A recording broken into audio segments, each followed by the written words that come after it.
possível. A Bíblia diz: tudo é possível ao que crer. E a Bíblia diz: todo poder foi dado ao Senhor Jesus nos céus e na terra. Vamos, pois, orar em nome de Jesus. Querido e eterno Pai, nós te louvamos, nós te adoramos, nós te glorificamos, ó Pai. Sabemos que lá na glória, Pai, teu nome, ele é glorificado, ele é exaltado pelos anjos, arcanjos, querubins e serafins, ó Pai. Meu Deus, em nome de Jesus Cristo, ó Pai, quero te pedir não só por nós, mas por esta pessoa que ouve estas pregações e que ouve esta oração neste momento. Pai, visita o coração desta pessoa agora dando alegria. Visita o corpo desta pessoa dando saúde. Visita a alma desta pessoa agora dando libertação, Senhor. Libertando a sua alma e o seu espírito, Pai, do vício, do pecado, da prostituição, de qualquer enfermidade, de dificuldade, ó Pai. Ah, Senhor, que o teu Espírito Santo gere força no coração desta pessoa agora, Pai. Estende-se. Versículo 16, o apóstolo Paulo falando: porque não me envergonho do Evangelho de Cristo, pois é o poder de Deus para a salvação de todo aquele que crê, primeiro do judeu e também do grego. Porque nele, em Jesus, se descobre a justiça de Deus, de fé em fé, como está escrito: mas o justo viverá da fé. Nós temos ouvido aqui na santa palavra de Deus o apóstolo Paulo, também chamado de Saulo, seu nome hebraico, no seu nome judeu, e Paulo, seu nome romano, e ele dizendo: eu não me envergonho do poder de Deus, não me envergonho do Evangelho de Cristo, pois é o poder de Deus para a salvação de todo aquele que crê. Este homem que estava falando que não se envergonhava do Evangelho de Jesus Cristo, este homem no passado, meus amados, ele foi um dos maiores perseguidores do Evangelho de Jesus Cristo. Ele era o homem que, sem piedade, sem misericórdia, ele apreendia os cristãos, ele perseguia os cristãos, ele odiava os cristãos. Os cristãos para ele era como uma seita nova, que ia contra a lei de Moisés, na mentalidade dele, contendia com a lei de Moisés. E ele no passado, este homem, ele tinha uma influência muito grande, porque Saulo, ele era, além de judeu, ele era também cidadão romano, que era um título altíssimo que o homem podia ter na época, era um dos títulos mais nobres, era cidadão romano, pertencer à classe nobre dos romanos. E ele também foi ensinado, criado desde criança, aos pés do maior sábio que havia na época, chamado Gamaliel, que era sábio, filósofo e rabino judeu. E o seu pai que fundou o sistema de sinagogas, de ensinamento, de sinagogas lá em Israel, chamava-se Hilel, o pai dele. Mas esse Gamaliel, ele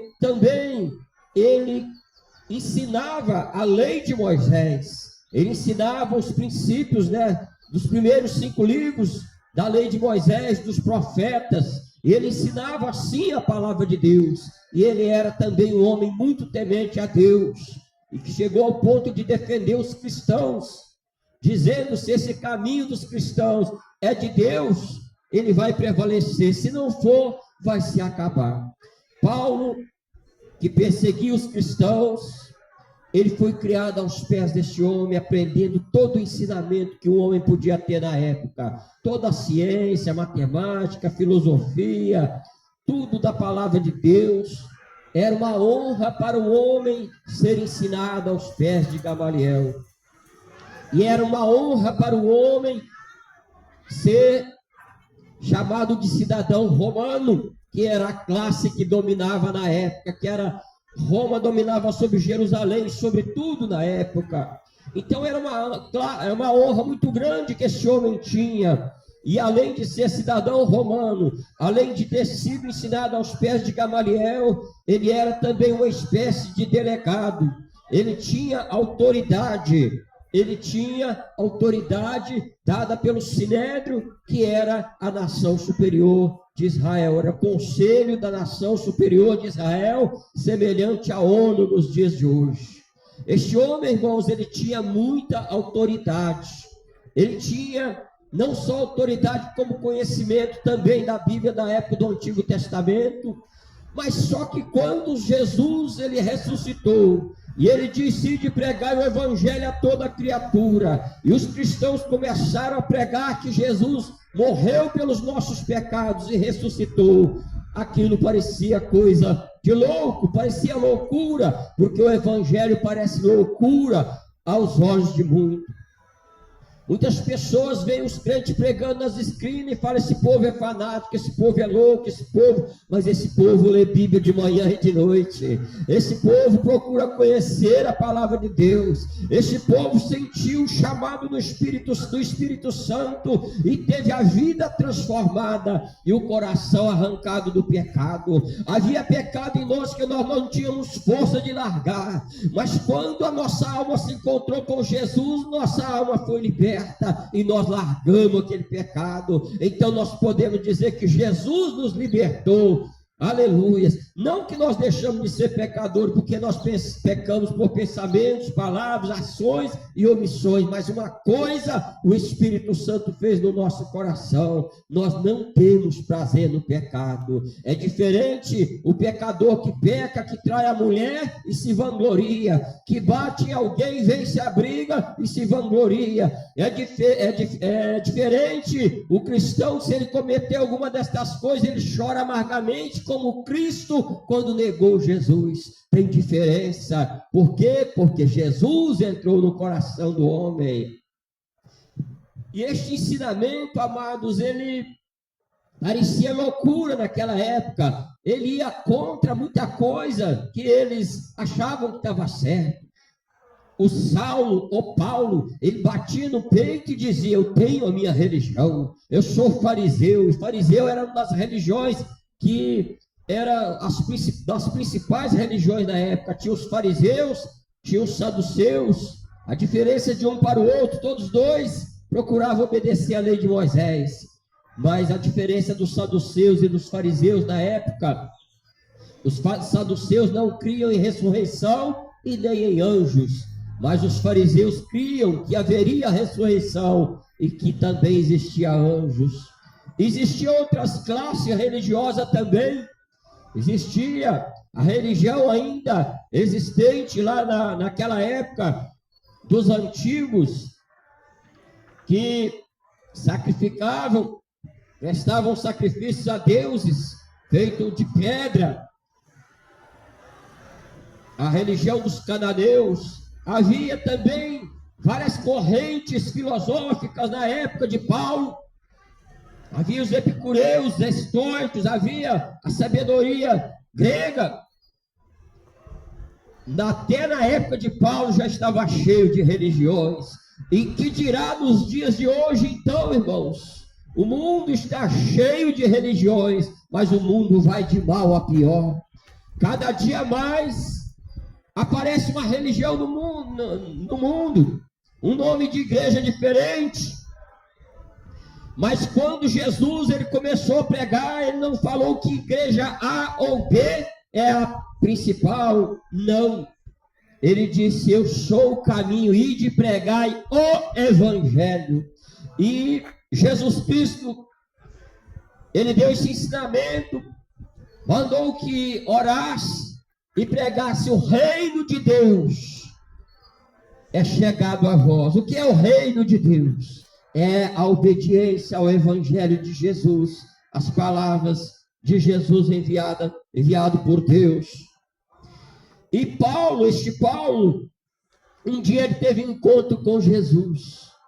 Ele caiu do cavalo em pleno meio-dia, o sol, uma luz mais forte que o sol do meio-dia, cercou a ele. E daquela voz, daquela luz saiu uma voz que dizia: Saulo, Saulo, por que tu me persegues? Não é a homens que tu está perseguindo, mas é a Jesus, o Filho de Deus. Mas antes disso ele perguntou: quem é, Senhor? Ele falou: eu sou Jesus, a quem tu persegue. E dura coisa é para ti querer me perseguir. Dura coisa é para você, amado, querer perseguir ou querer criticar a Bíblia, o Evangelho do Senhor. Porque é ali que fala que Jesus morreu pelos teus pecados. Ali que fala que Jesus é o único caminho da salvação. E então o apóstolo Paulo, ele disse nesta palavra que eu acabei de ler: eu não me envergonho do Evangelho de Jesus Cristo, pois é o poder de Deus para a libertação de todo aquele que crê. Você quer poder de Deus para te libertar do pecado? É o Evangelho de Jesus, é a palavra de Jesus que liberta. Não é a igreja A ou B, mas é a palavra de Jesus Cristo. Começa hoje a ler aquela Bíblia empoeirada na sua estante, ou quem sabe na cabeceira da sua cama. Leia os Evangelhos e pede ao Espírito Santo que te ensine, que te oriente, que te ensine, que te faça entender aquilo que está escrito. E vai lendo, orando, pedindo a Deus. Deus vai abrir teu entendimento. Você vai ver que não tem palavra mais poderosa do que a palavra de Deus. Não tem nada nesta terra mais poderoso do que a palavra de Deus. E ela se cumpre a cada dia. Já foi pregado aqui, né, sinais. A volta de Jesus vai ser como nos dias de Noé. O mundo está pior do que nos dias de Noé. O mundo está cheio de religiões, mas o homem vai de mal a pior, matando, roubando, adulterando, prostituindo. E a religião não está mudando o coração de ninguém, mas Jesus Cristo não é uma religião. Ele é o caminho para o homem entrar no céu. Pensa nisso, meu amado. Entrega a tua vida a Jesus. Não fica pregando nome de igreja como se fosse time de futebol. Tem gente que morre pelo Flamengo, outro morre pelo Botafogo, mas Jesus Cristo não é com o time de futebol. Jesus é o caminho dos céus. Ele não é uma religião qualquer. Não. Jesus é a salvação, é aquele que derramou sangue na cruz do Calvário. E o apóstolo Paulo diz: eu não me envergonho do Evangelho de Cristo. Você se envergonha de Jesus, amado? Você que me ouve, homem, mulher, vizinho. Quem sabe você até fala em Deus, se Deus quiser, vai com Deus, Deus te abençoe, Deus te ajude. Mas quando fala do Evangelho, de ser cristão, de carregar uma Bíblia ou de ler uma Bíblia, você tem vergonha. Mas Jesus não teve vergonha de derramar seu sangue na cruz do Calvário por tua causa. Era por tua causa e por minha causa. Jesus não teve vergonha de ser chicoteado até os ossos por tua causa. Não teve vergonha de ser cuspido na face, de ter teus cabelos arrancados, ali puxados, socados, chamado de mentiroso.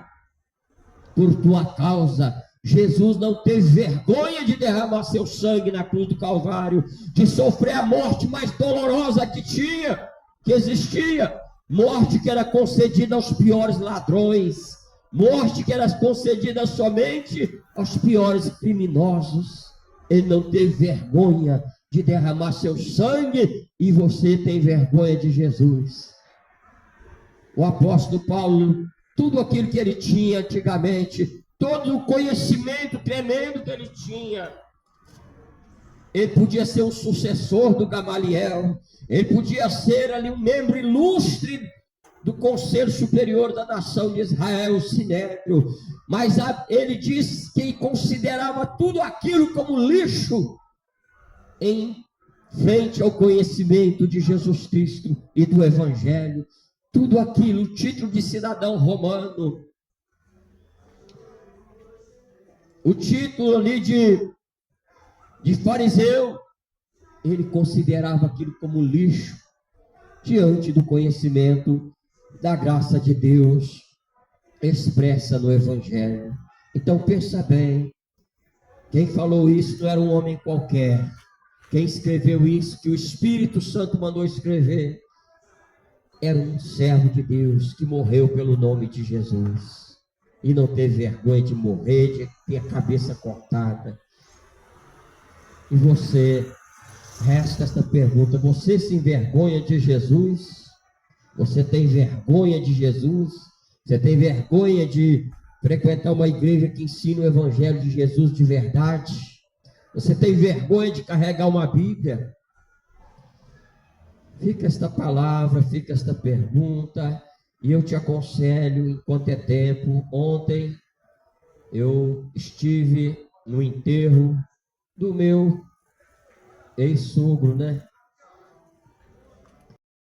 Querido Deus, eterno Pai, todo-poderoso e santo, eu quero te agradecer por esses momentos de pregação aqui em frente da minha casa, Senhor, pela vida preciosa, Senhor, do nosso irmão José Roberto. Continua abençoando a vida dele, usando a ele, pela vida preciosa do nosso irmão Délio, Senhor. Continua usando a ele, abençoando a ele, Senhor, trabalhando nas suas necessidades. Também, irmão Valentim, que era para estar aqui no pôde, Senhor, continua usando, abençoando aquele jovem, dando força, dando graça, Pai.